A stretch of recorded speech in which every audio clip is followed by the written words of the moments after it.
भाई उस बंदे की हेल्प करो, उस बंदे का कान कट गया साला। स्मार्ट न्यूज़ के नाजरीन अस्सलाम वालेकुम। आपको ताज़ा तरीन खबर से आगाह करते चलें। मियांवाली से लाहौर जाने वाली मुसाफिर ट्रेन शेखुपुरा में खड़ी मालगाड़ी से जा टकराई। हादसे के नतीजे में 20 अफराद जख्मी हो गए, जिनमें से 5 शदीद जख्मियों को DHQ अस्पताल में मुंतकिल कर दिया गया। तफसीलात के मुताबिक मुसाफिर ट्रेन शेखुपुरा में खड़ी मालगाड़ी से टकराई, जिससे 20 अफराद जख्मी हो गए। महकमा रेलवे का कहना है कि हादसे लाइन तब्दील न होने के बायस ये वाक़या पेश आया।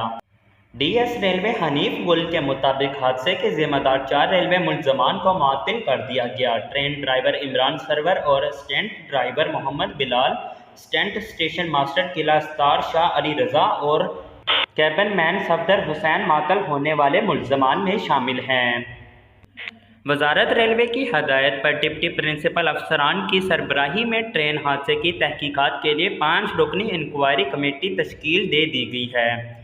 ये कमेटी 24 घंटे में रिपोर्ट पेश कर देगी। चेयरमैन रेलवे मजहर अली शाह का कहना था कि जिम्मेदारान के खिलाफ कानून के मुताबिक कार्रवाई की जाएगी।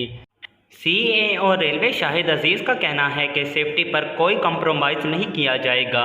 DS रेलवे का कहना था कि हादसे ट्रेन ड्राइवर और स्टेशन अमला की गफलत के बायस ये वाक़या पेश आया। ट्रेन ड्राइवर को रोकने का सिग्नल दे दिया गया था, लेकिन इसके बावजूद ट्रेन नहीं रोकी गई।